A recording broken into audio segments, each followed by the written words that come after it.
je l'ai dit lors de la campagne électorale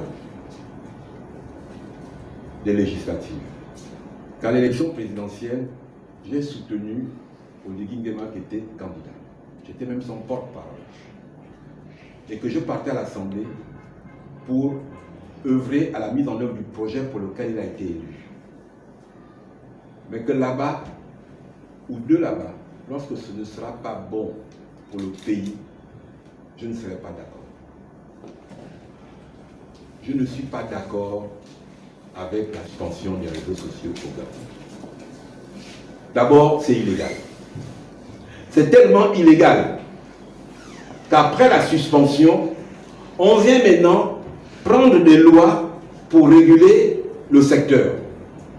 Ça veut dire que c'était illégal, parce que si c'était légal, on n'aurait pas eu besoin de prendre de nouvelles lois.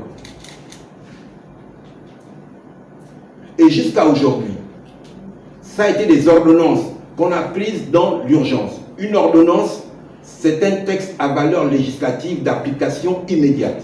Donc depuis le 26 février, que les ordonnances avaient été prises, on aurait dû rétablir les réseaux sociaux. On ne l'a pas fait. Le ministre de la Communication est venu nous dire que c'était parce qu'il fallait d'abord que le Parlement adopte.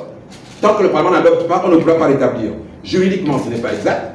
Qu'à cela ne tienne, le Parlement a adopté. Et on attend toujours. Mais, tout à l'heure, je vous enverrai mon propos liminaire par WhatsApp. Vous le recevrez tous. Et pourtant, WhatsApp est coupé au Gabon. Voyez-vous, il se peut qu'on soit diffusé sur Facebook et que ça passe. C'est-à-dire qu'au fond, et c'est dangereux, qu'un pays accepte de mettre en place ou d'adopter des décisions que les gouvernants eux-mêmes ne respecteront pas. Moi, je vois aujourd'hui des ministères qui publient leurs activités sur Facebook. Mais Facebook est interdit au Gabon aujourd'hui. L'Assemblée nationale fait ses rapports d'activité sur Facebook. Mais Facebook est coupé. Rien que pour cette raison de principe, quand le texte sur les modifications du Code de la communication est arrivé, j'ai dit je ne vote pas ce texte. Je ne veux pas qu'on vienne voter des lois pour justifier la violation de la loi. Je ne veux pas qu'on vienne voter des lois qu'on ne respectera pas. De plus, et sur le fond, les médias en ligne, là, vous êtes enregistrés à la HAC, non? Donc, comme média, vous êtes régulé par la HAC. Donc, pourquoi on doit maintenant venir dire que la HAC va réguler les réseaux sociaux? Parce qu'au-delà de vous, il y a ma page personnelle.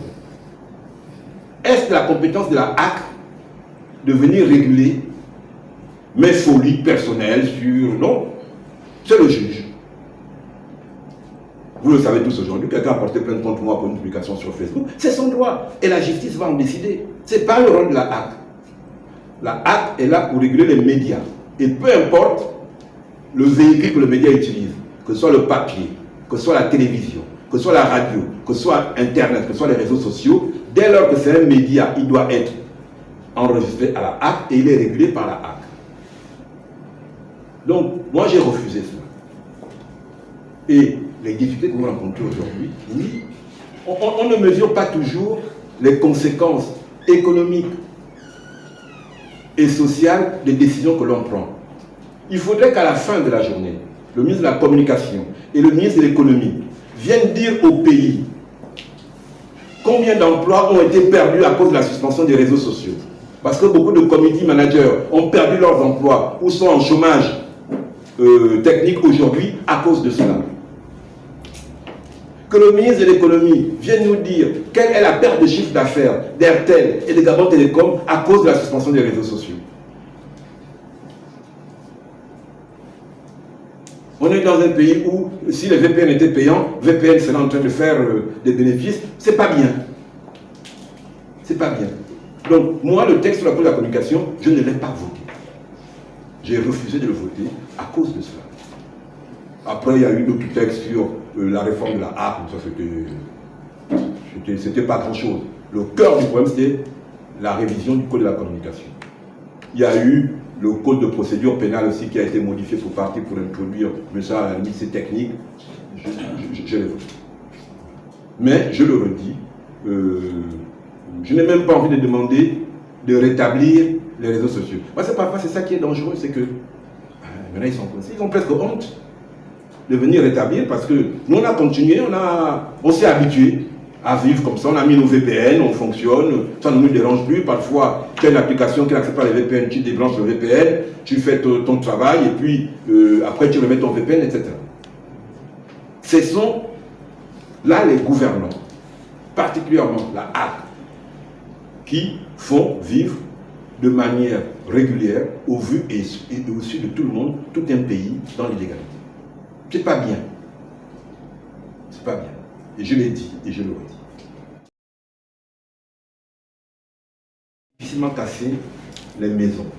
Par contre, la plupart de nos habitations, nous y sommes arrivés, soit parce que c'était le village, et puis la ville est venue nous trouver, soit on cherchait un terrain pour construire. L'État n'offrait pas de terrain. Il y a un compatriote qui a bien voulu nous vendre son terrain. Nous, on s'est débrouillé pour faire la route et tout le reste. Quand on vient maintenant urbaniser une zone où les gens habitent déjà, on ne peut pas ne pas casser. Moi, je suis honnête, on ne peut pas ne pas casser. Par contre, on doit une juste indemnisation aux gens qui vont en être les victimes. On doit ouvrir une discussion, dire on veut faire passer une route ici. Vous n'avez pas de route. Mais si on doit faire la route, eh bien, la maison de Biban, celle de Bumba et celle de Angoué là-bas, on va les casser. D'accord.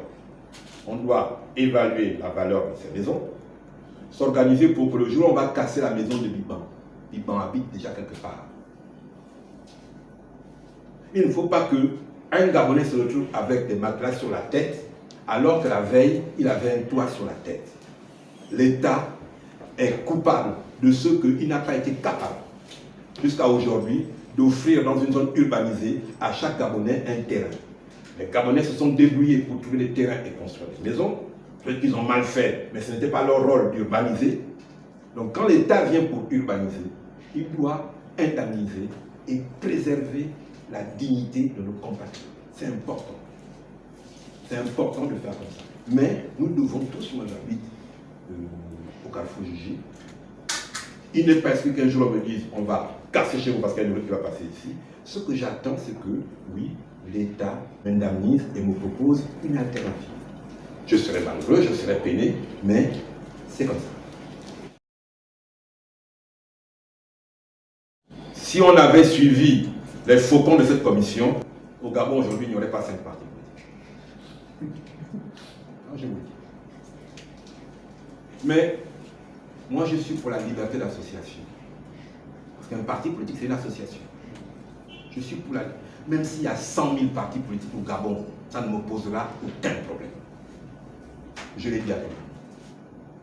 Par contre, je suis contre l'anarchie. Un parti politique, c'est une personne morale. Elle doit remplir un certain nombre de petites conditions.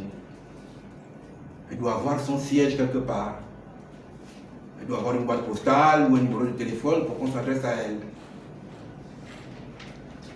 Elle doit avoir un bureau connu, désigné conformément à ses statuts.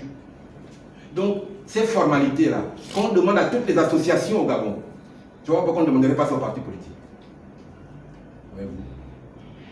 Le parti politique qui, par rapport à la loi sur les partis politiques, n'existera plus demain, ne mérite pas d'exister. Ça veut dire que c'est un parti politique cabine téléphonique, comme on dit, où il y a juste monsieur et madame qui sont les dirigeants du parti et tout le reste. Non. La preuve, tous les partis politiques ont fait leur dossier, on leur a demandé leur statut, leur bureau directeur, leur dernier congrès, leur siège, c'est tout. Là-dessus, moi je n'ai vraiment aucun problème. On est passé à côté du danger, hein, c'est vrai. Mais moi je vous dis, je suis pour la liberté d'association. J'étais au dialogue. Il y a des Gabonais qui ont proposé la dissolution du PDG. D'ailleurs, parmi eux, et même parmi les plus virulents, c'est des gens qui avaient apporté le pain du PDG dans leur vie. Et moi, je leur ai dit non. Je n'accepte pas la dissolution d'un parti politique. Mon parti politique a été dissous au Gabon pendant 4 ans. Et ce n'est pas normal. La liberté politique existe. Donc les partis politiques doivent exister, mais les partis politiques doivent respecter les règles minimales d'existence d'une association. Et c'est ce que la loi actuelle demande. La preuve, je n'ai pas les chiffres exacts, on m'a dit qu'après 70% des partis politiques qui ont été régularisés. C'est dire combien, au fond, bien au contraire, on a juste dit à tout le monde, essayez. Un parti politique est supposé recevoir des subventions publiques. Donc votre argent, il faut quand même qu'on puisse contrôler celui qui remet votre argent, un minimum. Donc il n'y a pas, dans la loi actuelle, il n'y a pas, moi je mets au défi un parti politique qui viendra me dire que moi je suis un parti politique correctement établi, qui respecte les règles et je n'ai pas été validé ou non. Ça n'existe